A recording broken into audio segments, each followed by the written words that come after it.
बिस्मिल्लाहिर्रहमानिर्रहीम। अस्सलाम वालेकुम। मैं हूँ आपका भाई शबीर अहमद और आपको अपने चैनल वन डे व्लॉग पर खुशामदीद कहता हूँ।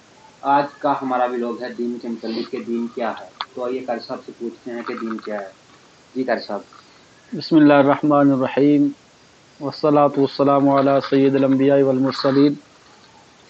सबसे पहले तो बतौर मुसलमान हमें ये अल्लाह तबारक व तआला का शुक्र अदा करना चाहिए कि दीन इस्लाम के साथ हमें मुंसलिक फरमाया, क्योंकि ये ऐसी नेमत है कि दुनिया व मा फीहा में जो कुछ भी है कोई नेमत इससे बढ़कर नहीं है। जी बिल्कुल।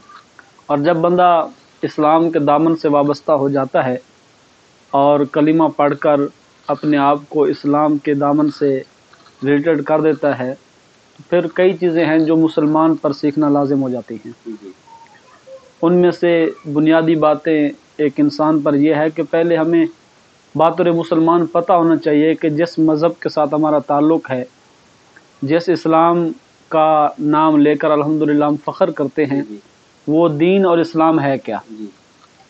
उमूमी तौर पर दीन का जो लफ्ज़ है इसका इतलाक़ हर मज़हब पर होता है, यानी किसी भी मज़हब को आप दीन का लफ्ज़ बोल सकते हैं। लेकिन जब हमारे यहाँ दीन का लफ्ज़ बोला जाएगा तो इससे मुराद दीन इस्लाम होगा। दीन का जो लुग़वी माना है, यानी जो एक इसका माना समझ लें, जिस तरह हर चीज़ का कोई ना कोई माना होता है, दीन के कई माना हैं। आदत भी है, इसका एक माना ताकत भी है, फर्माबरदारी भी है, और इसका एक मतलब ये है कि सर तस्लीम खम कर लेना, यानी अपने आप को झुका देना। इंसान जब मुसलमान हो जाता है और इस्लाम के दामन से वाबस्ता हो जाता है, गोया कि वो अपने आप को अल्लाह और उसके रसूल के जो फ़रामीन हैं, जो शरीयत की पासदारी है, उसके आगे अपने आप को झुका देता है। तो इसलिए दीन को दीन कहते हैं। इसकी जो तारीफ़ें हैं उलमाए किराम ने मुख्तलिफ लिखी हैं। अब कंज़ुल उलमा मुफ्ती मोहम्मद अशरफ आसिफ जलाली ने जो इसकी तारीफ़ लिखी है अपनी किताब में, फरमाया कि दीन इस चीज़ का नाम है कानूनुन समावियुन साइक़ुल लिज़विल उकूली इलल खैरि बिज़्ज़ात, कि दीन ऐसे बराबरी वाले मज़हब का नाम है, ऐसे समावी कानून का नाम है कि जो अहले अक़ल को एक भलाई की तरफ लेकर जाता है। यानी जब इंसान दीन के साथ वाबस्ता होता है तो ये दीन ऐसा कामिल और अकमल मज़हब है कि उस अहले अक़ल को, बाशऊर इंसान को एक भलाई की तरफ ले जाता है। अब दीन जो है ये एक मुकम्मल ज़ाब्ता हयात का नाम है, ये कामिल भी है, अकमल भी है, यानी ख़ुद ये कंप्लीट शुदा है। और जो मुसलमान दीन से वाबस्ता हो जाता है तो ये दीन ऐसी चीज़ है, इसकी इतनी बरकत है कि ये इंसान उसको भी कंप्लीट कर देता है। ऐसा नहीं है कि ये सिर्फ़ जो है वो मज़हबी मामलात में रहनुमाई करता है, बल्कि ये मुआशरती तौर पर इंसान के लिए पूरी ज़िंदगी गुजारने का एक तरीक़ा है। जैसा कि अब घर के मामलात हों, ज़ौजा के मामलात हों, वालिदैन के मामलात हों, आप कारोबार कर रहे हैं, आपका रिश्तेदारों के साथ उठना बैठना है, तिजारत कर रहे हैं, एनीवन कोई भी आप काम करते हैं तो दीन आपका जो आपके लिए रहनुमाई करता है। तो ये बुखारी शरीफ में जो दीन के हवाले से बताया गया कि फरमाया गया कि अद्दीनुन नसीहा, दीन खैर खाई का नाम है, कि दीन से जब बंदा वाबस्ता हो जाता है और दीन फिर इंसान को यही तरगीब देता है और इसी चीज़ पर उभारता है कि आपने एक मुसलमान ने दूसरे मुसलमान के साथ खैर खाई करनी है, उसके साथ जो है वो हाथ में हाथ मिलाना है। किसी भी मसले में किसी मुसलमान को, एनीवन किसी इंसान को भी अगर कोई तकलीफ़ पहुंच रही है तो दीन हमें यही दर्ज देता है कि हम उसके साथ भलाई करें और भलाई वाला रास्ता अपनाएं। दीन कामिल और अकमल है, इसकी सबसे बड़ी दलील अल्लाह तबारक व तआला ने ख़ुद इरशाद फरमाया कुरान पाक में कि अल यौम अकमलतु लकुम दीनुकुम, कि मैंने आज के दिन तुम्हारे लिए तुम्हारा दीन कंप्लीट कर दिया। ये दीन एक पूरा ज़ाब्ते हयात है। अलबत्ता बातौर मुसलमान हमें हाजत है हम गौर करें कि एक दीन मज़हब इस्लाम इतना अज़ीम ये मज़हब है कि इस पर वास्ता और हमारा ताल्लुक़ जो है इस पर हमें अल्हम्दुलिल्लाह फ़ख्र है। तो उसके बाद मुसलमान पर ये लाजिम होता है कि हमें मालूमात होनी चाहिए कि दीन के मामलात क्या हैं, दीन किस चीज़ का नाम है, फिर दीन के अंदर क्या शराइत हैं, क्या दीन की हैसियत है। बुनियादी तौर पर जो दीन है, अगर इसको हम यूँ समझें क्लोज़ करने पे आएँ या इसको एक कूज़े में बंद करना चाहें तो ये दीन इस चीज़ का नाम है कि अल्लाह की फर्माबरदारी करें, उसके बाद दीन है क्या, इसको हम पहचानें। और फिर रसूल करीम रऊफ़ुर रहीम सल्लल्लाहु अलैहि वसल्लम जो हमारे नबी हैं, इमामुल अंबिया हैं, ख़ातमुल अंबिया हैं, जिनकी बदौलत ये इतना सच्चा और पक्का मज़हब हमें मिला, तो उनकी फरमाबरदारी का नाम दीन है। कि जो हुजूर ने इरशाद फरमा दिया, जो नबी पाक अलैहिस्सलातु वस्सलाम शरीयत लेकर आए A to Z, उस पर अमल करने का नाम दीन है। कि यानी हमने किसी चीज़ का इन्हिराफ नहीं करना। जो हुजूर ने फरमा दिया, एक बंदा मोमिन एक दीन को मानने वाला उस पर कहेगा लब्बैक, कि हम इस हुक्म को दिलो जान से तस्लीम करते हैं। तो जब बंदा इन चीज़ों को पूरा कर लेता है तो अल्लाह तबारक व तआला इस दीन इस्लाम की बरकत से उसको सुरखरू फरमा देता है, दुनिया के अंदर भी आखिरत के अंदर भी। तो इंशाअल्लाह हम मज़ीद इस तरह की चीज़ें दीन इस्लाम के मुतालिक सीखते रहेंगे। अल्लाह ताला हमें अमल करने की तौफीक अता फरमाए। मैं आपसे एक और चीज़, आज माशाल्लाह जुम्मा का दिन है जी, तो मैं आपसे एक और मालूमात पूछना चाहता था कि ये जुम्मा के जो हैं ये 14 रकअतें होती हैं या सिर्फ 2 फ़र्ज़ होते हैं? देखिए उमूमी तौर पर इंसान के ऊपर 5 टाइम नमाज फ़र्ज़ है जी पूरे दिन में। लेकिन जब जुमा का दिन आता है तो जुमा की नमाज के टाइम ज़ोहर नहीं होती, जुमा ही होता है। जुमा की जो टोटल रकातें हैं वो 14 ही हैं। इसमें 4 सुन्नतें हैं, पहले सुन्नत कबलिया जिनको कहते हैं, और ये सुन्नत मुअक्कदा हैं। जिस तरह हम ज़ोहर पढ़ते हैं उससे पहले 4 सुन्नतें पढ़ते हैं, वो मुअक्कदा हैं। मुअक्कदा का मतलब ये होता है कि ये ताक़ीद शुदा है, इनको पढ़ना जो है वो लाजिम है। अगर जानबूझकर इसको ना पढ़ने की आदत बना लेंगे तो इंसान गुनहगार हो जाता है। इसी तरह जुम्मे की सुन्नतें कबलिया जो हैं ये भी मुअक्कदा हैं। फिर 2 फ़र्ज़ हैं जो जमात के साथ पढ़े जाते हैं। उसके बाद 4 सुन्नतें हैं और फिर 2 सुन्नतें हैं, ये भी मुअक्कदा ही हैं। यानी टोटल 10 सुन्नतें हो गई, 10 की 10 सुन्नतें मुअक्कदा हैं और आखिर में 2 नफिल हैं। तो यूँ जुमा की टोटल 14 रकातें हैं। क्योंकि ये सवाल मेरे जहन में इसलिए था कि कई दफ़ा हम जुमा पढ़ने जाते हैं तो हमने देखा है अक्सर लोगों को 2 फ़र्ज़ पढ़ते हैं, पढ़ने के बाद उठ के चले जाते हैं। तो इसलिए मैं यही वजह है कि हमें कई लोगों को मालूमात ही नहीं, क्योंकि हमारे अंदर किसी चीज़ के सीखने का ज़ौक़ नहीं, हम किसी से पूछते नहीं। हम में से अक्सर लोग जो है वो जुमा को यूँ समझे ज़ोहर की नमाज का कोई हिस्सा समझते हैं कि ये इस दिन कुछ ज़ोहर मुख्तलिफ़ तरीके से। ऐसा नहीं है कि ये 14 रकातें हैं और 10 सुन्नतें जो हैं ये सुन्नतें मुअक्कदा हैं। आप शुरू में आएँ और बिल्कुल जुमा की इंतहा तक बैठे रहें, तमाम नमाज को पाबंदी के साथ और खुशू खुजू के साथ अदा करें, और इसका इंशाल्लाह बहुत बड़ी बरकतें मिलेंगी। रिवायतों में आता है कि जो जुमा के शुरू में आ जाता है अवलीन टाइम में, तो अल्लाह तबारक व तआला उसको एक ऊँट ज़बह करने का सवाब अता फरमाता है। तो हमें चाहिए शुरू में आएँ, आखिर में जाएँ और पूरी नमाज पाबंदी के साथ पढ़ें। तो दोस्तों, इस तरह की और भी इंफॉर्मेटिव वीडियो देखने के लिए हमारे चैनल वन डे व्लॉग को ज़्यादा से ज़्यादा सब्सक्राइब कर दें और बेल आइकन को दबा दें ताकि हर न्यू वीडियो का नोटिफिकेशन आपको मिल जाए। इसमें आपको बहुत सी मालूमाती वीडियो मिलेंगी इंशाल्लाह और फ़नी वीडियोज़ भी मिलेंगी। तो हमारे चैनल को ज़्यादा से ज़्यादा सब्सक्राइब कर दें और बेल आइकन को दबा दें ताकि हर न्यू वीडियो का नोटिफिकेशन आपको मिल जाए। शुक्रिया, अल्लाह हाफ़िज़। बिस्मिल्लाहिर्रहमानिर्रहीम। अस्सलाम वालेकुम, मैं हूं आपका भाई शबीर अहमद और आपको अपने चैनल वन डे व्लॉग पर खुशामदीद कहता हूं। वीडियोस की तरफ चलने से पहले मेरी तमाम भाइयों से गुजारिश है कि मेरे चैनल को ज़्यादा से ज़्यादा सब्सक्राइब कर दें और बेल आइकन को दबा दें ताकि हर न्यू वीडियो का नोटिफिकेशन आपको मिल जाए। आज हमारे साथ हैं साइम हसन, ये बहुत ही प्यारे नातख़्वां हैं। इनकी आवाज़ बहुत ही प्यारी है, आप इनकी नात सुनेंगे और आप भी कहेंगे कि वाकई मज़ा आ गया नात सुनने का। तो ये इनसे नात सुनते हैं। जी बिस्मिल्लाहिर्रहमानिर्रहीम। बिस्मिल्लाहिर्रहमानिर्रहीम। सल्लल्लाहु अलैका या रसूल अल्लाह वसल्लम अलैका या हबीब अल्लाह।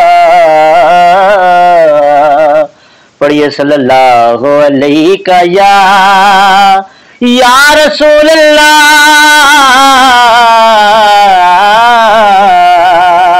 वसल्लम अलैका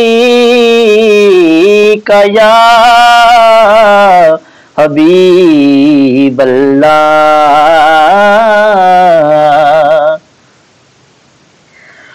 हुजूर मेरी तो सारी बहार आप से है, हुजूर मेरी तो सारी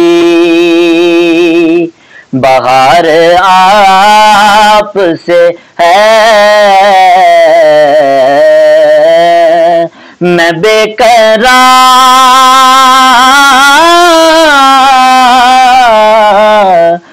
बेकरार था मेरा करार आपसे है, हुजूर मेरी तो सारी।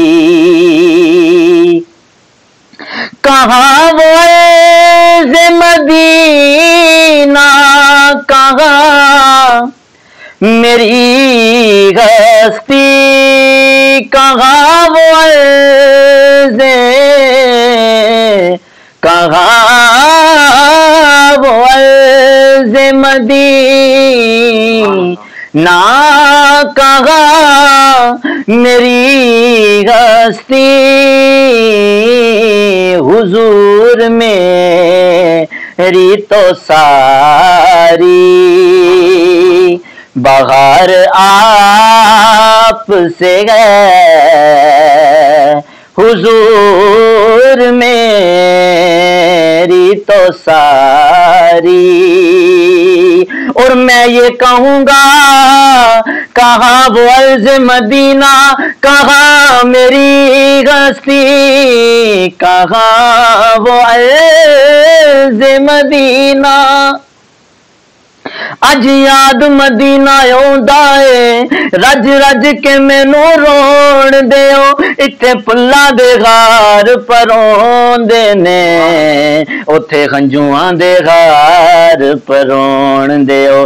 रब करे मदीने नू जावां मैं, रो रो अर्ज करां गिरबाना नू, मेरा आउणा फेर मुकद्दरां दा, मैनू जाली कोल कलोड़ देओ। कहाँ वो अर्ज़ मदीना, कहाँ मेरी हस्ती, कहाँ वो अर्ज़ मदीना, कहाँ मेरी हस्ती, हुजूर मेरी तो सारी। सियाहकार हुआ हूँ आका, बड़ी नदामत है,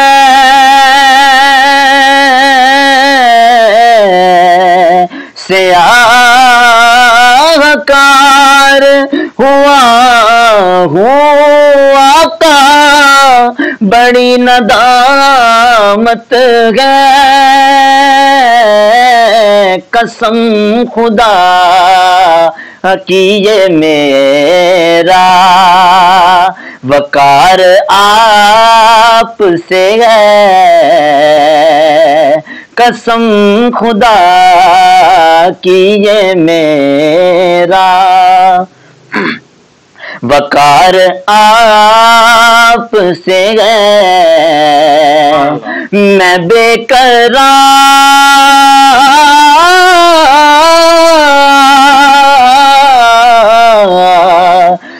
बेकरार था मेरा वकार आपसे है, हुजूर मेरी तो सारी।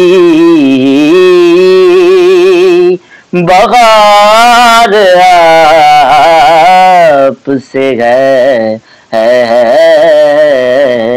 तो दोस्तों, इस तरह की इंफॉर्मेटिव, मालूमाती और अच्छी नातें सुनने के लिए और फनी वीडियोस देखने के लिए हमारे चैनल वन डे व्लॉग को ज़्यादा से ज़्यादा सब्सक्राइब कर दें और बेल आइकन को दबा दें ताकि हर न्यू वीडियो का नोटिफिकेशन आपको मिल जाए। बहुत बहुत शुक्रिया, आपका भाई शबीर अहमद। अल्लाह हाफिज़। बिस्मिल्लाहिर्रहमानिर्रहीम। अस्सलाम वालेकुम, मैं हूं आपका भाई शबीर अहमद और आपको अपने चैनल वन डे व्लॉग पर खुशामदीद कहता हूं। आज का हमारा मौजू है अरकान दीन, कि दीन के अरकान कितने हैं, दीन की बुनियाद क्या है। उसके लिए हमारे साथ हैं आलम दीन अल्लामा अमजद साहब। तो आइए उनसे गुफ्तगू करते हैं और उनसे दीन की मालूमात लेते हैं। बिस्मिल्लाहिर्रहमानिर्रहीम, अस्सलातु वस्सलामु अला सय्यिदिल अंबिया वल मुरसलीन। देखें, हमारा जो आज का मौजू है अरकान इस्लाम, बहुत ही खुसूसियत का हामिल है। इसकी अहमियत का इस बात से अंदाज़ा लगाया जा सकता है कि इसको अरकानुद्दीन, दीन का रुकन कहा गया। रुकन का माना होता है सुतून। इसको हदीस पाक की शरह में इस तरह भी मिसाल दी गई कि एक जिस तरह इमारत होती है और इमारत के खड़े होने के लिए जिस तरह सुतून लाजिम होते हैं, बगैर सहारे के, बगैर आसरे के इमारत खड़ी नहीं हो सकती, तो इन अरकान के बग़ैर एक बंदा इस्लाम का दावा करके मुसलमान कहलाए और उस पर साबित कदम रहे, ये भी नामुमकिन है। इन अरकान का एक मुसलमान के लिए पाया जाना ज़रूरी है और इसका इकरार करना, इन पर अमल करना ज़रूरी है। हदीस पाक में हज़रत अब्दुल्ला बिन उमर से रिवायत है, कहते हैं समेत रसूलुल्लाह सल्लल्लाहु अलैहि वसल्लम, मैंने हुजूर से सुना, हुजूर ने फरमाया कि बोनी अलैहिस्सलाम अला खम्सिन, इस्लाम की जो बुनियाद है वो 5 चीज़ों पर है। यानी इससे ये साबित हो गया कि इस्लाम के अरकान 5 ही हैं। फिर आगे हुजूर ने इरशाद फरमाया कि शहादत अल्ला इलाहा इल्लल्लाह व अन्ना मुहम्मद रसूलुल्लाह, कि पहला रुकन ये है कि बंदा गवाही दे कि अल्लाह के सिवा कोई माबूद नहीं, अल्लाह ही माबूद है, यानी उस ही की इबादत की जा सकेगी। और साथ में ये भी उसको गवाही देना लाजिम होगी कि मोहम्मद सल्लल्लाहु अलैहि वसल्लम जो है वो अल्लाह के रसूल हैं और आखिरी नबी हैं। यानी ये पहला जो रुकन है और जो पहली शर्त है, ये ऐसी है कि जो दरवाज़े की हैसियत रखती है कि इंसान से, आम इंसान से जब बंदा मुसलमान होता है और कलमा पढ़ने के बाद जो है वो मुसलमान कहलवाता है, तो उसके लिए ये ज़रूरी होता है कि वो कलमा पढ़ता है। और कलमे में यही चीज़ है कि बंदा यही कहता है कि ला इलाहा इल्लल्लाह, अल्लाह के सिवा कोई माबूद नहीं, मोहम्मद अल्लाह के रसूल हैं। अब जब बंदा मुसलमान हो जाता है तो अब उसकी अमली ज़िंदगी शुरू हो जाती है। उसके बाद कहा गया कि इकाम सलाती, दूसरा रुकन यह है कि बंदा नमाज कायम करे, नमाज की पाबंदी करे। मुसलमान पर पूरे दिन में 5 टाइम की नमाज फ़र्ज़ की गई है। और हदीस पाक में इरशाद फरमाया गया कि अल फ़र्क़ु बैनल मुस्लिमी व गैरिल मुस्लिमी अस्सलातुन, कि मुसलमान और गैर मुस्लिम के अंदर जो फ़र्क है वो नमाज का है। यानी जब बंदा मुसलमान नमाज के लिए खड़ा होता है, नमाज की अदायगी करता है, नमाज की तैयारी करता है, तो दूर से देखने वाले को ये अंदाज़ा हो जाता है कि यारो ये मुसलमान है। तो ये मुसलमान और गैर मुस्लिम के अंदर पहचान रखी गई है। यहाँ पर यह भी बताना लाजिम है कि नमाज ये दरअसल फ़ारसी का लफ्ज़ है और इसकी जो अरबी है वो सलातुन है, कि सलातुन का मतलब है नमाज, और उर्दू के अंदर जो उसका माना है सूरत है। यानी जो नमाज है ये इबादत की एक कैफियत और सूरत का नाम है, एक तस्वीर का नाम है। बंदा जब अल्लाह अकबर कहता है, उसमें तामीद पढ़ता है, उसमें जो है वो सना पढ़ता है और भी अस्कार करता है, तो ये एक पूरी इबादत की जो सूरत है इसको नमाज का नाम दिया गया है। इसी तरह आगे चलें तो फिर फरमाया गया कि वेईता ज़काती, ज़कात की अदायगी करनी है। मुसलमान पर जो साहिब निसाब हो, मालदार हो, अल्लाह तबारक व ताला ने उसको दिया हो कि जो शरीयत ने अहकामात बताए हैं उसकी रोशनी में अगर उस पर ज़कात लाजिम है तो वो अल्लाह और उसके रसूल के फ़रामीन के मुताबिक ज़कात की अदायगी करें। अब इसके बाद क्या गया कि नमाज की अदायगी भी करनी है, ज़कात की अदायगी भी करनी है और रमज़ान के रोज़े रखने हैं। व सौम रमज़ान, रमज़ान के रोज़े रखने हैं। रमज़ान के जो रोज़े हैं ये मुसलमान पर फ़र्ज़ हैं जब शरीयत के मुताबिक आकिल हो और बालिग हो। और इसकी रीज़न ये बताई गई, अल्लाह फरमाता है लअल्लकुम तत्तकून, रोज़ा रख के तुम परहेज़गार बन जाओ, क्योंकि रोज़ा रखने से बंदा परहेज़गार बन जाता है। उसके अक़वाल से, उसके अफ़ाल से, उसकी जो ज़हरी हालत होती है अल्लाह की रज़ा के मुताबिक होती है। वो अल्लाह की रज़ा के मुताबिक खाना पीना छोड़ देता है, बकिया मामलात जो मना किए गए हैं वो छोड़ देता है। तो ये भी एक मुसलमान की निशानी है कि मुसलमान अल्लाह की रज़ा के लिए अल्लाह के हुक्म पर ये शर्त मानते हुए खाना पीना छोड़कर पूरा दिन जो है वो भूखा और प्यासा रहता है। और फिर फरमाया गया कि वह हज्जिल बैती मन इस्तता इलैहि, कि जो बैतुल्लाह का हज है ये भी मुसलमान पर ज़िंदगी में एक मरतबा ज़रूरी फ़र्ज़ है। जो साहिब निसाब है, साहिब इस्तिताअत है, जो वहाँ तक जाने की इस्तिताअत रखता है, जब शराइत पाई जाएँ तो मुसलमान के ऊपर जो है वो हज भी ज़िंदगी में एक बार फ़र्ज़ है। तो ये जो 5 अरकान हैं ये एक पूरा ढांचा है। मुसलमान जब इनको अपना लेता है, जब इस पर अमल करता है तो उसके अंदर जो है वो इस्लाम की एक झलक नज़र आती है। और यही वो झलक है जिससे देखकर गैर मुस्लिम जो है वो रोब में आते हैं, और मज़ीद जो है वो फिर मुतासिर होते हैं कि यार इस्लाम का इतना प्यारा हुस्न है कि ये माबूद भी एक मानते हैं, फिर उसका रसूल भी आखिरी मानते हैं और उसको अल्लाह का फिर रसूल मानते हैं, और अल्लाह अपने खुदा और माबूद के हुक्म पर नमाज की अदायगी करते हैं, रोज़े की अदायगी करते हैं। तो ये जो 5 चीज़ें ये बुनियादी चीज़ें हैं, यानी इन पर इमारत की जो है वो बुनियाद है।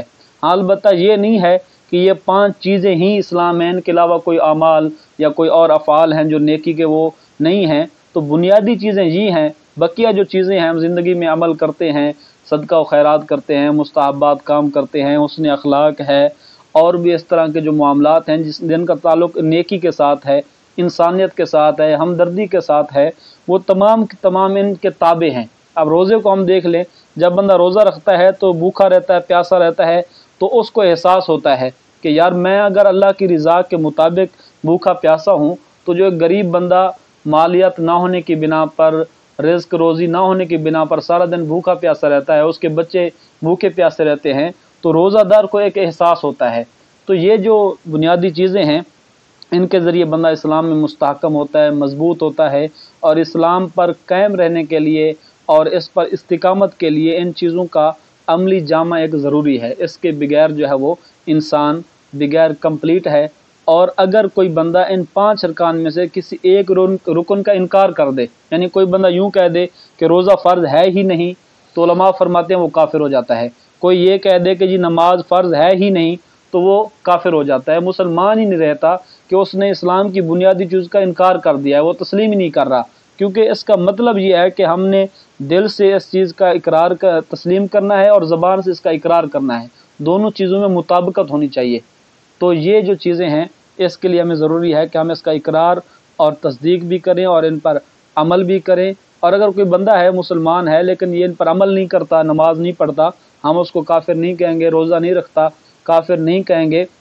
अलबत्ता ये ज़रूरी है कि उसको जो बताया गया कि ये इस्लाम की निशानियां हैं, मुसलमान और काफिर के दरमियान ये चीज़ें पहचान हैं, तो एक मुसलमान को इस पर एहसास करना चाहिए और इन चीज़ों पर अमल करना चाहिए। अल्लाह ताला हमें इन अरकान के मुताबिक ज़िंदगी गुजारने की तौफीक दे। तो दोस्तों, इस तरह की फ़नी और इन्फॉर्मेटिव वीडियो देखने के लिए हमारे चैनल को ज़्यादा से ज़्यादा सब्सक्राइब कर दें और बेल आइकन को दबा दें। तो दोस्तों, अगर आप इस्लाम के मुतल्लिक दीनी और दुनियावी कोई भी किसी किस्म का सवाल पूछना चाहते हैं, तो हमें कमेंट सेक्शन में बता दें, हम आपके सवाल का अगली वीडियो में आपको जवाब देंगे। तो हमारे चैनल को ज़्यादा से ज़्यादा सब्सक्राइब कर दें और बेल आइकन को दबा दें, ताकि हर न्यू आने वाली वीडियो का नोटिफिकेशन आपको मिल जाए।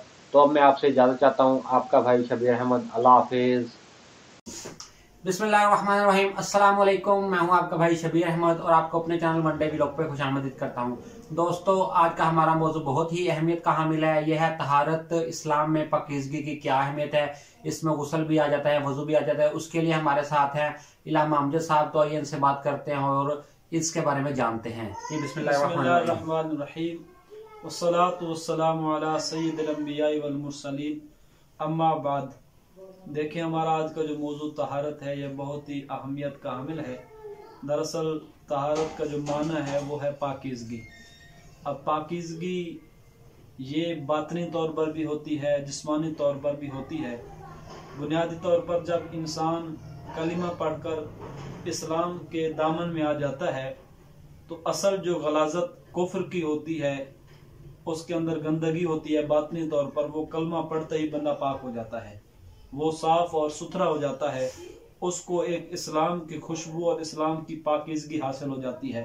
फिर उसकी बरकत से वो मुअत्तर रहता है और उसकी वजह से और भी कई लोग जो है वो इस्लाम के दामन में आते हैं और महसूस होता है कि ये इस्लाम के दामन में आ गया है। लेकिन जब मुसलमान हालत इस्लाम में होता है तो इस पर कई एतबार से जो वो जहरी पाकी है, जहरी तहारत है, वो भी हासिल करना होती है। इंसान जब बालिग हो जाता है, उसमें ये आ जाता है कि उस पर गुस्ल फर्ज हो जाता है कई एतबार से। एहतलाम की सूरत में शादीशुदा है तो उसमें जो है वो फिर हम बिस्तरी की सूरत में इंसान में गुस्ल फर्ज हो जाता है, तो फिर वो उसको गुस्ल भी करना होता है। नमाज पढ़नी है तो फिर उसको वुजू भी करना है, और इसी तरह और भी इस तरह की कई इबादत हैं। आपने कुरान पाक पढ़ना है, कुरान पाक को छूना है, तो उसमें इंसान का पाक होना जरूरी है। अगर वो जहरी उसकी पाकीज़गी नहीं होगी तो फिर कई एतबार से ना वो नमाज पढ़ सकता है। अगर नमाज पढ़ेगा तो उसकी नमाज होगी नहीं। और जो बगैर पाकी की हालत में जानबूझकर नमाज को हल्का समझते हुए नमाज पढ़ दे तो यूं समझे कि वो नमाज की तौहीन कर रहा है। और उलमा ने बताया कि जो नमाज को हल्का जानते हुए नापाकी की हालत में नमाज पढ़ दे तो वो बंदा इस्लाम के दामन से खारिज हो जाता है।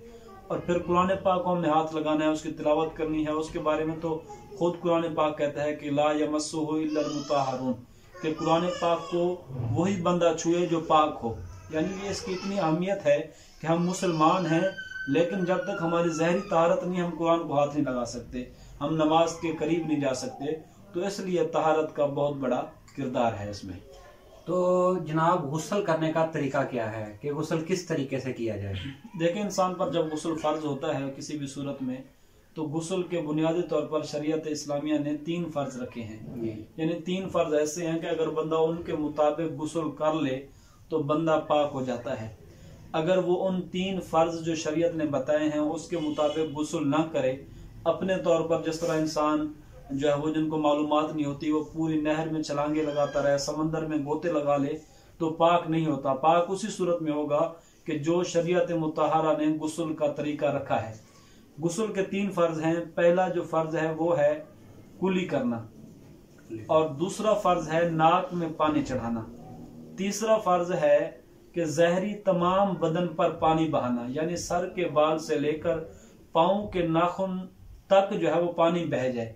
और बहने की तारीफ ये है कि कम अज कम जिस जगह पर पानी लगा है वहां से आगे बह जाए, यानी 2 कतरे गिर जाए नीचे, तो ये जो वो पानी जो है वो उस पर नहाना शुमार होगा, गुस्ल करना शुमार होगा। लेकिन बाज लोग जो है वो सर्दी में या वैसे पानी कम होने की वजह से वो मालिश की तरह गुस्ल करते हैं, तो उनका गुस्ल भी नहीं होगा। अब कुली पे हम आ जाते हैं। कुली का मतलब ये है कि जो मुंह के अंदर जो ज़रात हैं, जो रेशे हैं, वो सारे बंदा निकाल ले। बाज़ अगर बंदा खाने खा लेता है, उसके दांतों के दरमियान रेशे फंस जाते हैं, गोश्त के हों या किसी और सालन के हों, फिर उसने गुस्ल करना है तो वो पानी वहां तक नहीं पहुंच पाता। तो अच्छी तरह कुली करनी है। 1 मरतबा करना तो फर्ज है, लेकिन सुन्नत के मुताबिक अगर हम गुस्ल करेंगे तो 3 मरतबा कुली करना सुन्नत है। सुन्नत की यही हिकमत है कि आप 3 मरतबा जब कुली करेंगे तो अंदर अगर ज़र्रात वगैरह बाकी भी हैं, कोई जगह बाकी भी रह गई है जहाँ पानी नहीं पहुंचा, तो वो जगह भी जो है वो पाक हो जाएगी। इसी तरह हम नाक में जब पानी चढ़ाते हैं तो बाज़ औक़ात जल्दी में बंदा पानी चढ़ा देता है, लेकिन उसकी मिकदार क्या है, पानी कहाँ तक पहुंचे हमें नहीं पता होता। शरीयत ने जो नाक के अंदर पानी चढ़ाने की मिकदार रखी है वो ये है कि इंसान की जो ये नाक पे सख्त हड्डी होती है, ये यहाँ तक जो है वो पानी पहुंचे। और अंदर पानी जब पहुंचाएं तो पहले जो छोटी उंगली है, जिसको छुंगलिया कहते हैं, इससे नाक की अच्छी तरह सफाई कर लें। इसमें कोई रेशे ना हो, बाल ना हो, रींठ वगैरह होती है, वो बिल्कुल अच्छी तरह छुड़ा लें। और फिर जो है उसमें पानी अगर आप जो है वो डालेंगे नाक में तो अच्छी तरह नाक की सफाई हो जाएगी। ये 2 फर्ज हो जाएंगे। अब जो तीसरा फर्ज है वो है पूरे जिस्म पर आपका पानी जाए। जो जहरी बदन है, जहरी बदन में जहाँ यानी जो चीज जिस्म की बाहर से नजर आती है उसको जहरी जिस्म कहते हैं। आपने अच्छी तरह पानी उस पर बहाना है। लेकिन बाज़ औक़ात बेहतियाती की वजह से बंदा ये चीजें ऐसी हैं जो रह जाती हैं, जैसे नाफ है, इंसान की नाफ जो है वो बिल्कुल बीच में होती है, पानी ऊपर से गिरा तो नीचे चला गया, नाफ का जो सुराख होता है उसमें पानी नहीं पहुंच पाता, बाज़ औक़ात बगलों में पानी नहीं पहुंच पाता। तो जिस्म के कई ऐसे नाजुक मोड़ हैं कि जहां पर बंदे को एहतियातन पानी पहुंचाना पड़ता है, यानी ऊपर बहाने से डायरेक्ट वहां पानी नहीं पहुंचता। तो ये इस तरह गुस्ल के एहतियाती हैं। इन फर्जों के मुताबिक अगर हम गुस्ल करेंगे तो इसका जो है वो इंशाल्लाह गुस्ल हो जाएगा और फिर बंदा पाक होगा। और इसी तरह हमारा मौजू है वजू। वजू में कितने फर्ज है, कितनी सुन्नतें हैं और किस तरीका से वजू करना चाहिए और उसका क्या मुकम्मल तरीकाकार आप बता दें। साथ में ये भी मैं ऐड कर दूं कि बाज़ लोग पूछते हैं कि अगर गुस्ल करें तो क्या वजू हो जाता है साथ में। तो शरीयत में यह है कि अगर आप गुस्ल करेंगे फराइज के मुताबिक तो आपका गुस्ल के साथ साथ वजू ऑटोमेटिक हो जाता है। आपने गुस्ल के फौरन बाद नमाज पढ़नी है तो आप नमाज पढ़ सकते हैं, आपका वजू हो गया। अब अगर वजू को अलहदा तौर पर देखें तो वजू के 4 फर्ज हैं और वजू बंदा कर रहा है लेकिन उसका गुस्ल नहीं हुआ, उसने गुस्ल करना था फिर बाद में उसने वजू किया, वो पाक नहीं है, तो वजू जो है वो उसका किसी काम का नहीं है। क्योंकि जब बंदा पाक ही नहीं हुआ तो वो वजू भले जितना करता रहे। तो वजू के लिए भी शर्त है कि पहले आप गुस्ल के तौर पर पाक हों, फिर आ जाता है वजू। वजू के 4 फर्ज हैं। पहला जो फर्ज है वो है चेहरा धोना। चेहरे की तारीफ ये है, बाज लोग चेहरा जो है वो सिर्फ जो ये समझते हैं इस चीज को, जहरी को। चेहरे की तारीफ ये है कि जहां से उमूमन हमारे ये बाल उगना शुरू होते हैं, यहाँ से लेकर दाढ़ी के नीचे, ये इसको ठोड़ी कहते हैं, यहाँ तक, और दोनों कानों की लौ के दरमियान, यानी यहाँ से लेकर यहाँ तक, ये जो आपका गोल दायरा है ये चेहरे में आ जाता है। तो इस पूरे चेहरे पर पानी लगाना है, ये जो है वो पहला फर्ज है, चेहरा धोना। दूसरा फर्ज जो है वो दोनों हाथों को कोहनियों समेत धोना, यानी ये भी इसमें गौर करना है कि कोहनियों समेत और कोहनियों तक, ये बहुत जो है ना वो गौर तलब बात है कि कोहनियां जब धोनी हमने हाथ दोनों, तो कोहनियों समेत धोना है, कोहनियां इसमें शामिल होंगी, ये दोनों हाथ धोने हैं। और जो तीसरा फर्ज है वो चौथाई सर का मसा करना है, यानी सर के बंदा अपने अंदाजे के मुताबिक 4 हिस्से कर ले, उसका जो चौथा हिस्सा बनता है उस पर पानी यूं लगाकर हाथ पे यूं बंदा जो है वो मस करे, कम से कम उसके अंदाजे के मुताबिक भी चौथाई जो सर बनती है उसका हिस्सा बनता है चौथा, वहां पे मसा हो गया होगा, टच हो गया होगा गीला हाथ, तो यूं बंदे का जो है वो मसा हो जाता है। और जो वुजू का चौथा फर्ज है वो है जो है पाँव धोना, दोनों पाँव को टखनों समेत धोना। जो टखने होते हैं हर बंदा अपनी जबान में जो उसको समझता है वो समझ ले, उर्दू में इसको टखना कहते हैं। तो टखनों समेत दोनों पाँव का धोना। अब ये है वुजू के फरैज, इस तरह गुस्ल के फरैज है, इसके अंदर डिटेल है, इसकी सुन्नतें हैं, इसकी एहतियातें हैं। वुजू में जिस तरह फिर दोनों हाथों के बीच में खला होता है इसको देखना है, इसी तरह पाँव की दोनों उंगलियों के दरमियान जब हमने ख्याल करना है, तो कई इसमें भी नाजुक मोड़ होते हैं, तो ये इंसान को एहतियात करनी पड़ती है। हदीस पाक में जिस तरह फरमाया गया कि नमाज जो है वो जन्नत की कुंजी है, लेकिन उससे जो पहला हिस्सा है वो ये है कि वुजू जो है वो नमाज की कुंजी है। यानी आप ये तो सुनते हैं पढ़ते हैं, इस पर तो हम खुश हैं कि नमाज जो है वो जन्नत की कुंजी है, और इसमें कोई शक नहीं, नमाजी बंदा इंशाल्लाह जन्नत में जाएगा। लेकिन नमाजी के लिए जरूरी है कि वो अच्छी तरह वुजू कर ले, और वुजू करने के लिए जरूरी है कि वो अच्छी तरह गुस्ल कर ले। ये चीजें एक दूसरे के साथ मुंसलिक हैं, यानी वुजू बगैर गुस्ल के नहीं, नमाज बगैर वुजू के नहीं। तो ये तहारत का एक पूरा सिलसिला है। जब बंदा इन तमाम चीजों को मद्देनजर रखता है, वो पाक रहता है और अपनी पाकीज़गी का ख्याल रखता है। और फिर नमाज के आदाब में से ये आ जाता है कि कपड़े अच्छे हों, साफ सुथरे हों। जिस तरह आप लोगों की महफिल में, लोगों के आप इवेंट्स में जाते हैं, आप चाहते हैं कि हमारी पाकीज़गी हो, हमारे जिस्म से जो है वो खुशबू भी आए, कपड़े भी अच्छे हों, देखने वालों को बुरा ना लगे। तो हमें चाहिए कि बातौर मुसलमान हम अल्लाह ताला की जो इबादत हैं, नमाज है, रोज़ा है, हम जो है वो ईद पे जाएं, जुमा पे जाएं, तो इन तमाम चीज़ों का हम ख्याल रखें। हमारे कपड़े साफ सुथरे हों, हमारी जहरी जो ये पाकीज़गी है इसको हम मद्देनजर रखें। तो ये जब चीज़ें बंदा मद्देनजर रख कर इबादत करता है, तो इसमें अल्लाह तबारक व तआला इंसान को मजीद हौसला भी अता फरमाता है, इंसान को खुशो खुजू मिलता है। आप वजू का ना मुकम्मल तरीका तफसील से बता दें कि वजू किस तरह मुकम्मल, यानी कि कुल्ली से लेके टखने धोने तक, ताकि मुकम्मल तफसील लोगों तक पहुंच जाए। लेकिन वजू का तरीका ये है, जो सुन्नत तरीका है वो तो यह है कि किबला रू आप बैठ जाएं।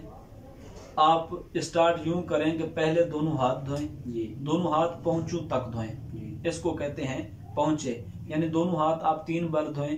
और वुजू में जो भी चीज आपने धोनी है 3 बार हर चीज का धोना सुन्नत है। आपने अब दोनों ये हाथ धो लिए, उसके बाद आपने कुल्ली करनी है 3 बार। 3 बार कुल्ली करने के बाद आपने जो है वो नाक में पानी चढ़ाना है। अगर मिसवाक है तो आप मिसवाक कर लें, लेकिन उमूमन हर वुजू करते वक्त, हर नमाज के टाइम इंसान जो है वो मिसवाक नहीं करता। उसके बाद आपने नाक में पानी चढ़ाना है। नाक में पानी जो है वो सीधे हाथ से चढ़ाना है और उल्टे हाथ की उंगली से नाक की सफाई करनी है। ये भी 3 मरतबा नाक में पानी चढ़ाना सुन्नत है। उसके बाद आपका पहला जो फर्ज है वो शुरू हो जाएगा, चेहरा धोना है।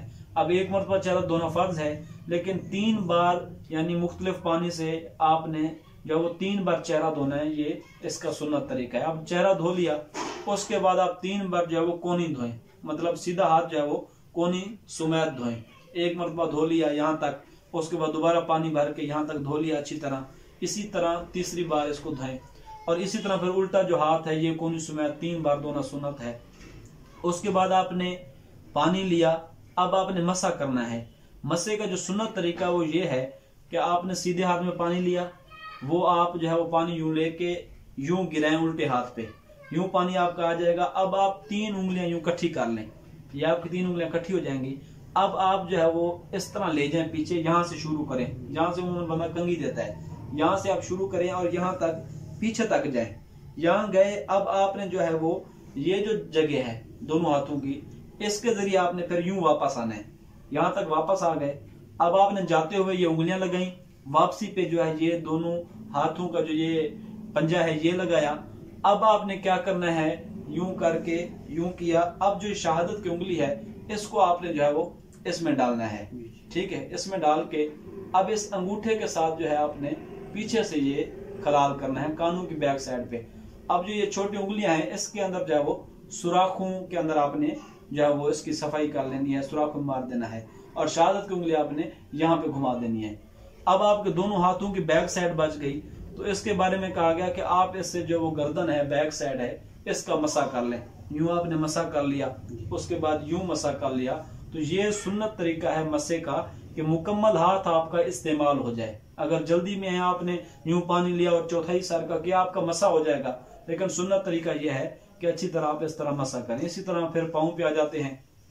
सीधा पाँव है उसको 3 मरतबा धोएं और उसकी जो उंगलियां हैं, छोटी उंगली से शुरू करें अंगूठे तक, उसका उंगलियों का हाथ की उंगली के साथ खलाल करें बीच में, और फिर उल्टे पाँव पे आ जाएं, उल्टे पाँव को धोएं। 3 बार धोना जो है वो सुन्नत है, और फिर उसकी उंगलियों का जो है वो आप ये जो है वो खिलाल कर लें। उसके बाद आपका वुजू कंप्लीट हो गया। फिर वुजू के आदाब में से ये है कि आप वुजू करके जब फारिग हो जाएं तो 1 मरतबा सूरह कदर पढ़ लें, इसके भी बहुत बड़े फजाइल हैं। तो यूं बंदा वुजू से जो है वो खारिज हो जाता है। और इसी तरह का एक सवाल और मेरे ज़हन में था, हम कहीं जगह पे जाते हैं तो वहाँ पे पानी मुयसर नहीं होता, तो तयम्मुम करते हैं। तयम्मुम करने के लिए क्या क्या चीजें जरूरी हैं? देखें, तयम्मुम ये जो है ना, पाकीज़गी हासिल करने का जो तरीका है, वुजू, गुस्ल, पानी के जो असबाब हैं, जहाँ पर ये मुहैया ना हो या इनकी ऐसी सूरत हाल हो कि बंदा इस्तेमाल नहीं कर सकता, वहाँ पर पाकीज़गी हासिल करने के लिए तयम्मुम किया जाता है। पहले तो यूं होता था कि बंदे ने सफ़र करना है और दूर दराज जहाँ पे बंदा रहता है वहाँ पानी मुयस्सर नहीं। शरीयत में यह है कि जहाँ आप खड़े हैं वहाँ पर करीब करीब में कम से कम 1 मील के फासले पर चारों तरफ आपको पानी नहीं मिल रहा और आपने नमाज पढ़नी है, पाकीज़गी हासिल करनी है, तो फिर आप तयम्मुम करके जो है वो आप ये जो है वो नमाज पढ़ लें, अपनी पाकीज़गी हासिल कर लें। लेकिन बाज़ औकात ऐसा मरीज होता है कि डॉक्टर उसको मशवरा देता है, और डॉक्टर भी ऐसा जो मोतबर डॉक्टर हो, वो कहता है कि भाई आपने वुजू नहीं करना, पानी जिस्म पर इस्तेमाल नहीं करना, आपने जो है वो तयम्मुम करना है। तो उस सूरत में बंदा तयम्मुम कर सकता है। बाज़ जगह ऐसी जगह है जहाँ पर पानी तो है लेकिन वो पानी कीमत से मिलता है, फ्री वाला पानी नहीं है, और उसने वुजू भी करना है, करीब करीब उसकी पहुंच से पानी दूर है, और उसके पास इतनी मालियत नहीं है कि वो पानी खरीद कर वुजू कर सके, तो उसको भी इजाजत है कि वो जो है वो तयम्मुम करे। तो तयम्मुम की इस तरह जो मुख्तलिफ सूरतें हैं, तयम्मुम का तरीका भी एक अलग है, उसका इंशाल्लाह हम एक अलग टॉपिक बनाएंगे। तो दोस्तों, इस तरह की इंफॉर्मेटिव वीडियो देखने के लिए हमारे चैनल को ज़्यादा से ज़्यादा सब्सक्राइब कर दें और बेल आइकन को दबा दें। तो अपने भाई शबीर अहमद को इजाज़त दीजिए, मिलते हैं नेक्स्ट वीडियो में। अल्लाह हाफिज़। बिस्मिल्लाहिर्रहमानिर्रहीम। अस्सलाम वालेकुम। मैं हूं आपका भाई शबीर अहमद और आपको अपने चैनल वन डे व्लॉग पे खुशामदीद कहता हूं। दोस्तों, आज हमारे साथ हैं बहुत ही प्यारे नात ख्वां साइम हसन साहब। इनकी आवाज़ बहुत ही प्यारी है, आइए इनसे नात शरीफ सुनते हैं। सल्लल्लाहु अलैका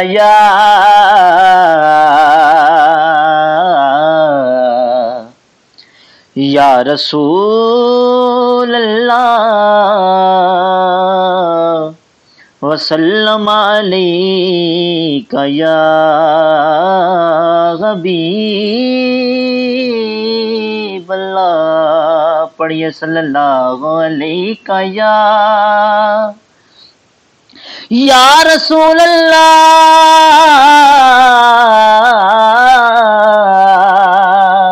वसल्लम अलैका या हबीब अल्लाह।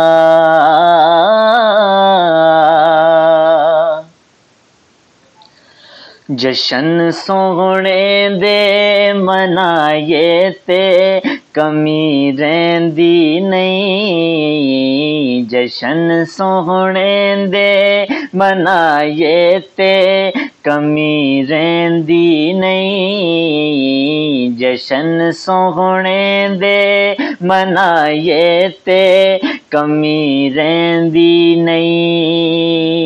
गीत सरकार दे गाए ते कमी रहिंदी नहीं नहीं नहीं नहीं नहीं। जशन सोहणे दे मनाए ते कमी रहिंदी नहीं। मारा खा खा के बिलालां दा दाना लेंदा सी। मारा खा खा के बिलालां दा दाना लेंदा सी। मारा खा खा के बिलालां दा दाना लेंदा सी। काबे दी छत ते खड़ा हो के एहो कहंदा सी। यार लई मार जे खाए ते कमी रहिंदी नहीं नहीं नहीं नहीं नहीं। जशन सोहणे दे मनाए ते कमी रहिंदी नहीं। जशन सोहणे दे मनाए ते कमी रहिंदी नहीं। गीत सरकार दे गाए ते कमी रहिंदी नहीं नहीं नहीं नहीं नहीं। जशन सोहणे दे मनाए ते कमी रहिंदी नहीं। हैदरियां ए पटा हैदरी गल पाया ए। हैदरियां ए पटा हैदरी गल पाया ए। रब दी सौ मैं भी ओ कई बार अजमाया ए। नाम सरकार दा ले लईए ते कमी रहिंदी नहीं नहीं नहीं नहीं नहीं। नाम सरकार दा ले लईए ते कमी रहिंदी नहीं। जशन सोहणे दे मनाए ते कमी रहिंदी नहीं नहीं नहीं नहीं नहीं। जशन सोहणे दे मनाए ते कमी रहिंदी नहीं। गीत सरकार दे गाए ते कमी रहिंदी नहीं। गीत सरकार दे गाए ते कमी रहिंदी नहीं। जशन सोहणे दे मनाए ते कमी रहिंदी नहीं।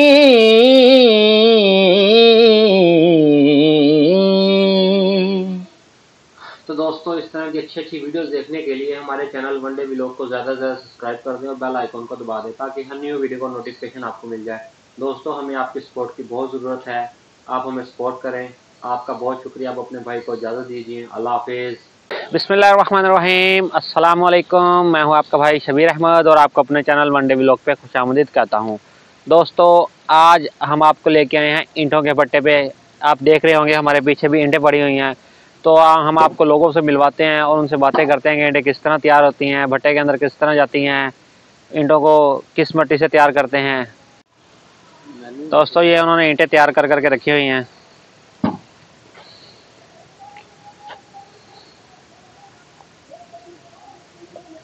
ये वाली ईंटें हाथ से तैयार कर रहे हैं। मशीन पे भी ईंटें तैयार हो रही हैं, वहाँ भी लेके जाएंगे और उनसे आपको मिलवाएंगे।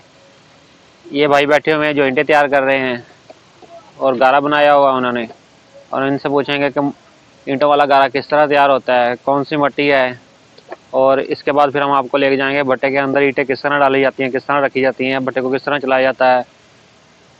अस्सलाम वालेकुम। वालेकुम अस्सलाम। क्या हाल चाल ने जी? ठीक, शुक्र अल्हम्दुलिल्लाह। सर जी, केड़ी मिट्टी है जना ईटा बनाते हो तुसां? ये मिट्टी सही ले आंदे ने उधरों सेठ जी, ठीक है। ਅਸੀਂ ਨੂੰ ਇੱਥੇ ਕਲਟੀ ਕਰਕੇ ਦਿੰਦੇ ਨੇ। ਅਸੀਂ ਇਹਨੂੰ ਖਿੰਡਾਰ ਕੇ ਫਿਰ ਇਹਦੇ ਵਿੱਚ ਪਾਣੀ ਸੁੱਟਦੇ ਆ। ਪਾਣੀ ਸੁੱਟ ਕੇ ਫਿਰ ਇਹਨੂੰ ਕਲਟੀ ਮਾਰਦੇ ਆ। ਕਲਟੀ ਮਾਰ ਕੇ ਫਿਰ ਤੁਸੀਂ ਵੇਖਦੇ ਪਿਓ ਇਹਨੂੰ ਸਿੱਧਾ ਕਰਕੇ ਨਾ ਫਿਰ ਸਾਂਚੇ ਵਿੱਚ ਪਾਉਂਦੇ ਆ। ते इन्हों पानी लगाने तो बाद कितनी देर इन्हों रख दिया तुम मट्टी नो? ऐसे ही अब ये जो निकल रही है, ठीक है, इसको बाद में ना ये बना के फिर इसको पानी डालेंगे, पानी डाल के ना फिर छोड़ देंगे, सुबह ही इसको बनाने के लिए बनाएंगे। कि रात को पानी डाल के इसको छोड़ देंगे, हाँ सुबह बनाएंगे। सही है। ठीक है। कितनी ईंटें बना लेते हैं दिन में आप? दिन में यही होती है 3 जनों की, ये 1500-1600। हाँ। एक ईंट का आपको कितने पैसे मिलते हैं बनाने के? वैसे तो नहीं बनते इतने, बस 1000 का 900 है। 1000 ईंट बनाने का 900 रुपये 900 रुपये मिलता है। तो आपका गुजारा हो जाता है इसमें? बस जो है शुक्र अल्हम्दुलिल्लाह, रोजी बनी हुई है। जी जी। और ये जो आप ईंटें पहले सांचे में डालते हैं? जी सर। इसमें पहले ये क्या लगाते हैं? रेता। रेता इसको किस लिए लगाते हैं? लगाते हैं ताकि ये मिट्टी को छोड़ सके। अगर रेता नहीं लगाएंगे तो फिर ये चिंपड़ जाएगी, इसको ना फिर को छोड़ेगी नहीं, फिर ईंटें खराब हो जाएंगी। जी चलिए ठीक हो गया, बहुत बहुत शुक्रिया जनाब, मेहरबानी। ओके जी, अल्लाह हाफिज। Thank you. ये पहले बॉक्स में ईंटें भरने से पहले उसको बॉक्स को रेता लगाते हैं।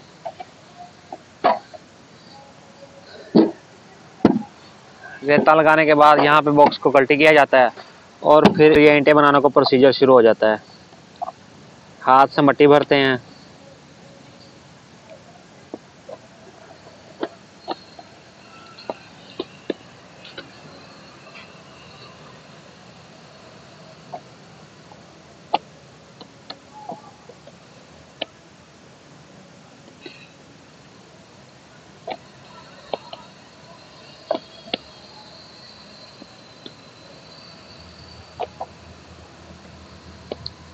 और मट्टी भरने के बाद और यहाँ पे आके इसको कल्टी कर दिया जाता है।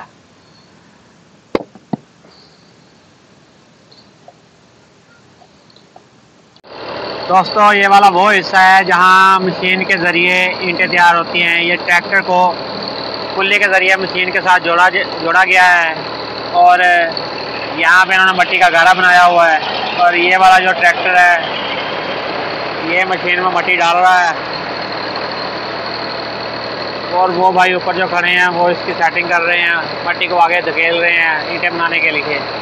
ये ट्रैक्टर अब इसमें मट्टी डालेगा। यहाँ पे जो है प्रोसीजर वो मशीन के ज़रिए किया जा रहा है। ये ट्रैक्टर ने मट्टी डाल दी है।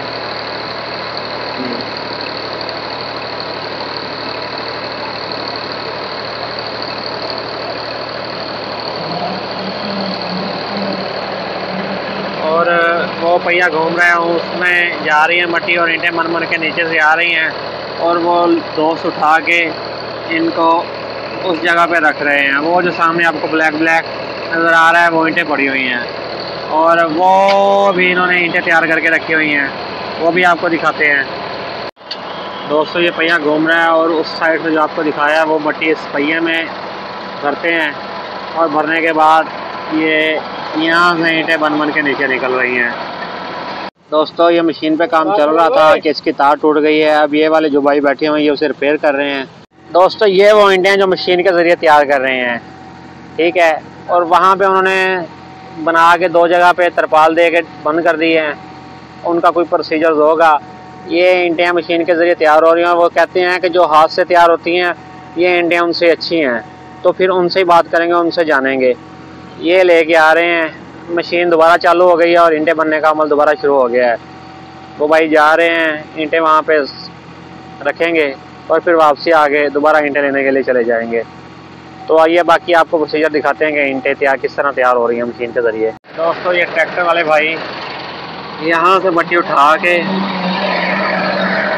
इस मशीन में डाल रहे हैं और इस मशीन से जो मट्टी है ये जो नीचे बना हुआ है इसके ज़रिए से इस पहिए में आ रही है और जो फालतू मट्टी है वो वापस ऊपर वाले से वापस जा रही है और यहाँ से ये ईंटें बन के नीचे आ रही हैं।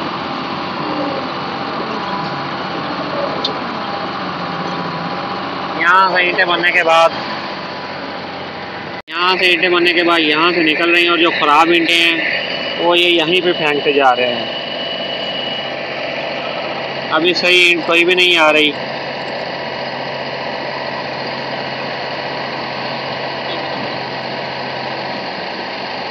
वो पीछे से सही ईंटें आनी शुरू हो गई हैं जो इसमें इन होंगी, ये इसमें आ गई हैं। ये देखिए इस तरह सही ईंटें आनी शुरू हुई हैं, ये इसमें आनी शुरू हो गई हैं।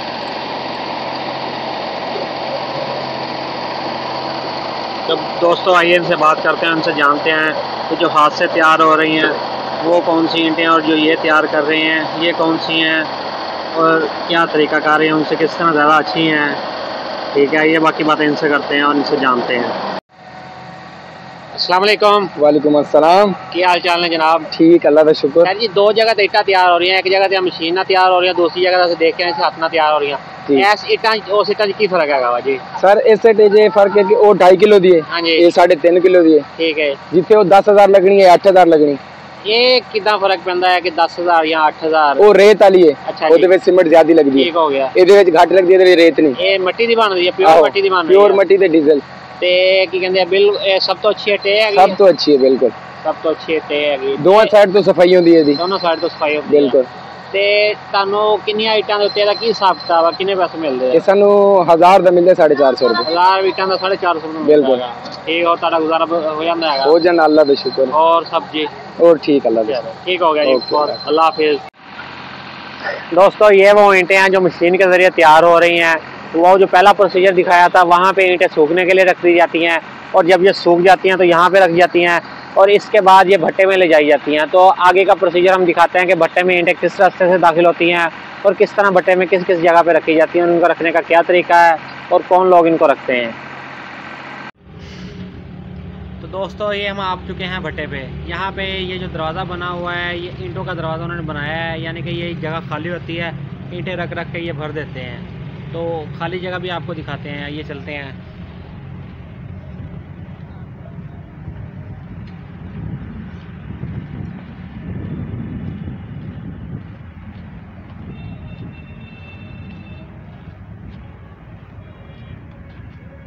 ये दूसरा दरवाज़ा भी है, ये भी इन्होंने ईंटों रख रख के बंद कर दिया है। ये इसी तरह भट्टे का प्रोसीजर है।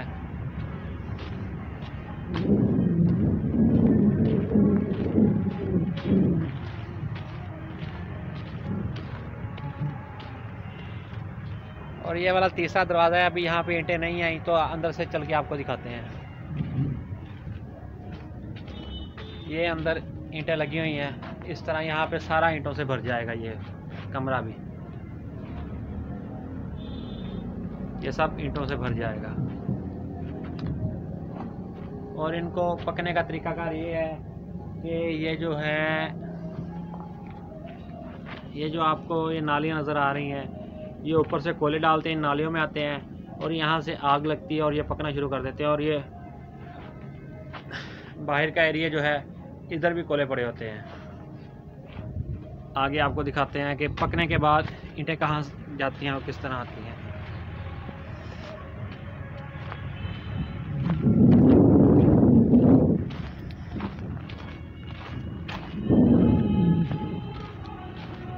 ये देखें, ये भी दरवाज़ा है, ये आधा अभी बंद हो गया, आधा अभी खुला हुआ है। ये देखें, ईंटें उन्होंने आधी तरतीब के साथ रखी हैं, बाकी ये देखें। चलते हैं अंदर और ये देखें ईंटें तरतीब के साथ लगा रहे हैं।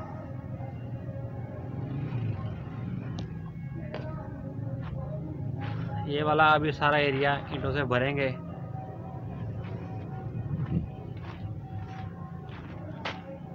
और ये नालियाँ बनी हुई हैं, ये ऊपर से कोयले डालते हैं, इन नालियों में आते हैं और ईंटें पकती हैं इसके ज़रिए।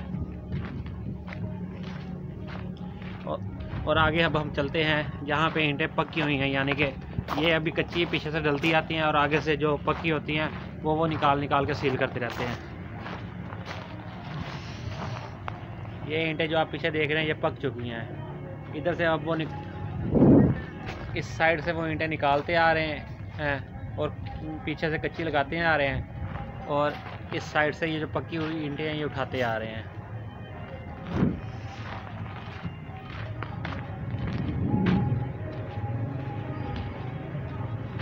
ईंटें पकने के बाद ये बाहर ला के इस जगह पे रख रहे हैं और भी इनकी मुख्तलिफ जगह हैं इन्होंने बनाई हुई हैं।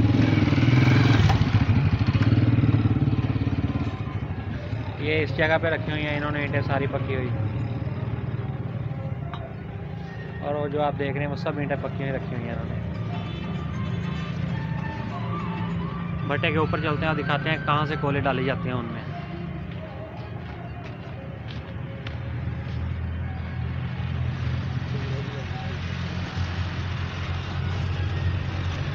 ये ऊपर जाने के लिए रास्ते बने हुए हैं।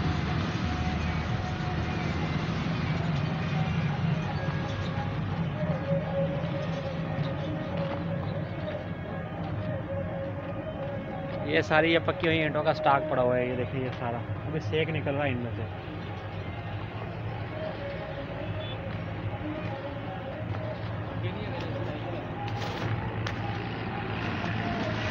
आगे हम आए थे, लेकिन वही दरवाज़ा यानी कि ईंटें इधर डालनी थी, इधर से अब निकालनी है उन्होंने। तो यहाँ जगह खाली है, अब ऊपर से जाते हैं दूसरी तरफ से।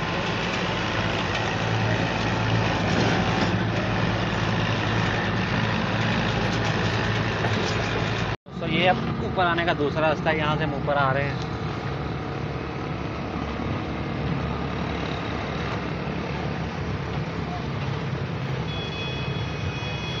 ये भट्टे का ऊपर वाला हिस्सा है।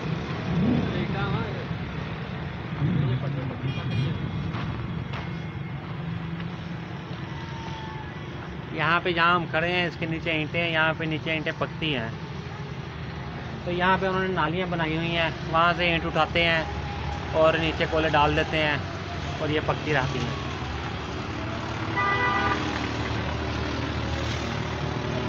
ये देखें, नाली भी आपको दिखाते हैं। तो ये वो नाली है जिसके ज़रिए कोयले डालते हैं और ईंटें नीचे पकती रहती हैं। और ये जहाँ जहाँ जिस तरह ईंटें पड़ी हुई हैं सबके पास नालियाँ बनी हुई हैं। ये भट्टा है माशाल्लाह। ये अब कच्ची ईंटें रख रहे हैं, रखेंगे तो ये वाला जो कमरा है ये फुल होके बंद हो जाएगा। तो इसके ऊपर भी जिस तरह ये ऊपर उन्होंने मट्टी डाली हुई है, इस तरह सबके ऊपर मट्टी डाल देंगे और फिर इन भट्टियों में कोयला डाला जाएगा और ये ईंटें पकना शुरू हो जाएंगी। दोस्तों, हम मौजूद हैं अली सुलेमान भट्टे पे। ये 11 चक के करीब वाक़या है, जमालुद्दीन वाली रोड के ऊपर ही है। तो हमारे उनके मुंशी साहब हमारे साथ बैठे हुए हैं। आइए इनसे गुफ्तगू करते हैं, उनसे जानते हैं कि कौन कौन सी ईंटें इनके भट्टे में मौजूद हैं। जी अस्सलाम वालेकुम। वालेकुम सलाम। क्या हाल चाल है जनाब? ठीक ठाक, शुक्र अल्लाह का। सर जी, किहड़ियां ईंटां तुहाडे भट्टे ते मौजूद नहीं जनाब? सर जी साढ़े कोल एक मशीन वाली ईंट होंदी है ते दूजी जगह हाथ वाली ईंट तैयार की जाती है। हाथ वाली ईंट का की रेट हैगा ते मशीन वाली ईंट का की रेट हैगा जी? हाथ वाली ईंट का जिहड़ा मौके ते रेट है वो 6800 हैगा ते मशीन वाली दा 7200 रुपया है। ते हाथ वाली ईंट की फर्क है ते मशीन वाली ईंट की फर्क हैगा जी?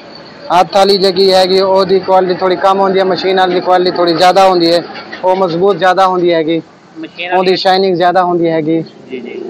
ते ओदे उते दा खर्चा जो है वो कम आंदा हैगा। जो गाहक इस्तेमाल करता है सीमेंट और उसका जो मटेरियल उसका खर्चा कम इस्तेमाल होता है। जो ये आप बता रहे हैं जो मशीन पे तैयार होती है, ये मशीन का उसका बता रहे हैं। ठीक हो गया जी। तो दोस्तों, आपने अच्छी और सस्ती ईंटें लेने हैं तो आप अली सुलेमान भट्टे पे तशरीफ़ ले आएँ। ये जमालुद्दीन वाली रोड पे 11 चक के करीब वाक़या है। तो अपने भाई शबीर अहमद को इजाज़त दीजिए। अल्लाह हाफ़िज़। बिस्मिल्लाहिर्रहमानिर्रहीम। अस्सलाम वालेकुम। मैं हूं आपका भाई शबीर अहमद और आपको अपने चैनल वनडे व्लॉग पे खुशामदीद कहता हूं। दोस्तों, वीडियोस की तरफ चलने से पहले मेरी तमाम भाइयों से गुजारिश है कि मेरे चैनल को ज़्यादा से ज़्यादा सब्सक्राइब कर दें और बेल आइकन को दबा दें ताकि हर न्यू वीडियो का नोटिफिकेशन आपको मिल जाए। तो दोस्तों, आज हम खड़े हुए हैं आदम साहबा जंक्शन पर। यह छोटा सा जंक्शन है, यहाँ पे भाभियों की कब्रें हैं।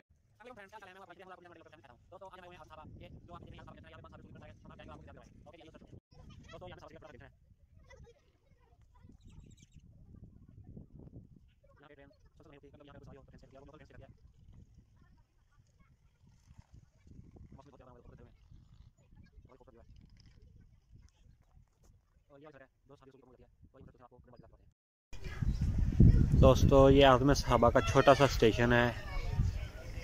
ये सीढ़ियाँ लगी हुई हैं एक साइड से दूसरी तरफ आने के लिए। ये प्लेटफार्म बना हुआ है यहाँ पे खड़े होने के लिए। और ये छोटा सा स्टेशन है, यहाँ पे ट्रेन मुसलसल नहीं रुकती, कभी कभी रुकती है जी। और वो भी लोकल ट्रेन रुकती है, जो दूसरी बिज़नेस क्लास ट्रेनें होती हैं वो यहाँ पे स्टे नहीं करती।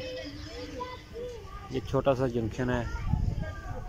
तो आइए हुज़ूर पाक सल्लल्लाहु अलैहि वसल्लम के सहाबियों की कब्रों पे चलते हैं और आपको उनकी ज़ियारत करवाते हैं।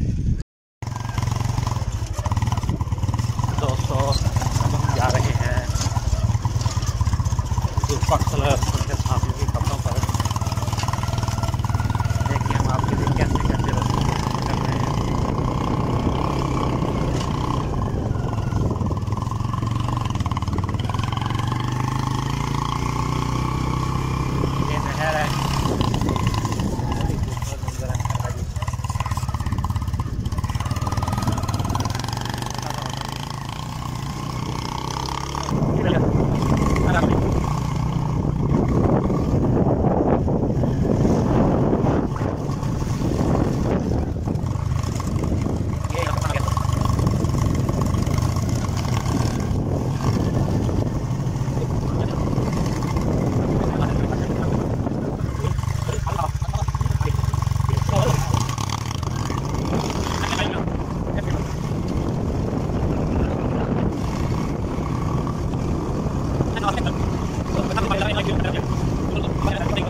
गया है, हम पहुँचने ही वाले हैं।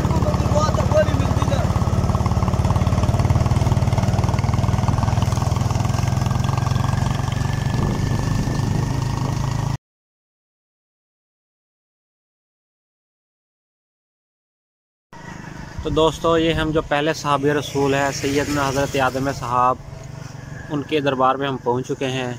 तो आइए दरबार में चलते हैं और आपको कब्र मुबारक की ज़ियारत करवाते हैं। बिस्मिल्लाहिर्रहमानिर्रहीम। भाइयों, ये सहाबी रसूल जिन्होंने हज़ूर पाक सल्लल्लाहु अलैहि वसल्लम की ज़ियारत की हुई है, सैयदना हज़रत आदम साहब रज़ी अल्लाह तआला अन्हु का दरबार है। तो चलिए दरबार के अंदर चलते हैं और आपको कब्र मुबारक की ज़ियारत करवाते हैं। बिस्मिल्लाहिर्रहमानिर्रहीम।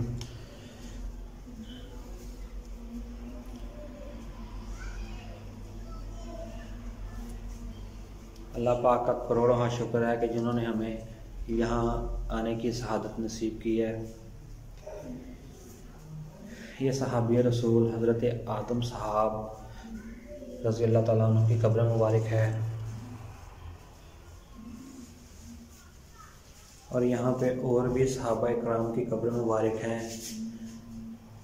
जिन्होंने हज़ूर पाक सल्लल्लाहु अलैहि वसल्लम की ज़ियारत की है। हम वहाँ जाएंगे और आपको तमाम कब्र मुबारक की ज़ियारत करवाएंगे।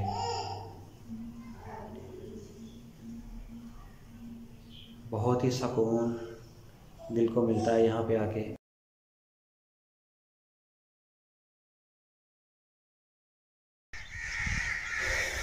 दोस्तों ये दूसरे सहाबिया रसूल जिन्होंने हज़ूर पाक सल्लल्लाहु अलैहि वसल्लम की ज़ियारत की हुई है। सहाबिया रसूल नूर असहाब रज़ी अल्लाह तआला अन्हु का दरबार मुबारक है। तो चलिए दरबार के अंदर चलते हैं और आपको कब्र मुबारक की ज़ियारत भी करवाते हैं। बिस्मिल्लाहिर्रहमानिर्रहीम। अस्सलामु अलैकुम। ये दूसरे सहाबी नूर रज़ी अल्लाह तआला अन्हु की कब्र मुबारक है जी। अल्लाह पाक का करोड़ों का शुक्र है जिन्होंने यहाँ हमें हाज़िरी की शहादत नसीब फरमाई है।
दोस्तों ये तीसरे सहाबी हज़रत महमूद सहाबी रज़ी अल्लाह तआला अन्हु का दरबार है जिन्होंने हज़रत पाक सल्लल्लाहु अलैहि वसल्लम की ज़ियारत की हुई है। तो ये दरबार के अंदर चलते हैं और आपको कब्र मुबारक की ज़ियारत करवाते हैं।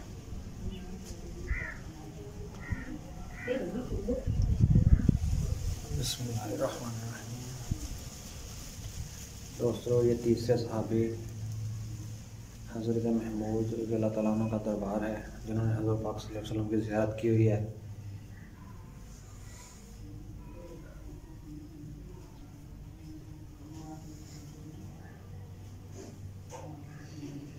यहाँ पे तकरीबन 4 सहाबा के दरबार हैं। हम आपको सब पे लेके जाएंगे और सबकी ज़ियारत करवाएंगे।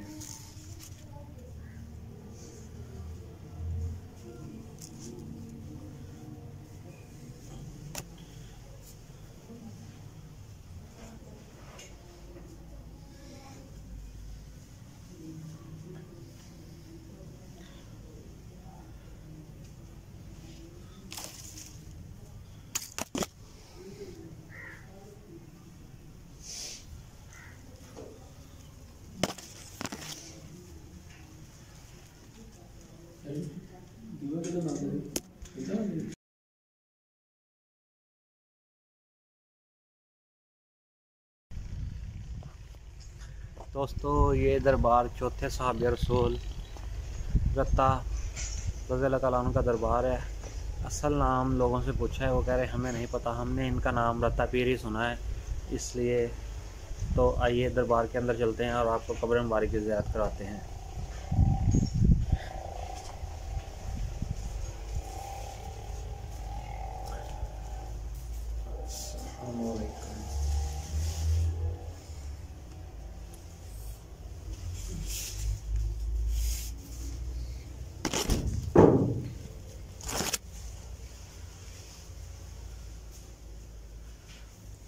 दोस्तों ये चौथे साहब रसूल की कब्र मुबारक है, रत्ता रज़ी अल्लाह तआला अन्हु की। असल नाम हमने लोगों से पूछा है, वो कह रहे हैं कि हमें भी नहीं मालूम, शायद यही इनका असल नाम हो।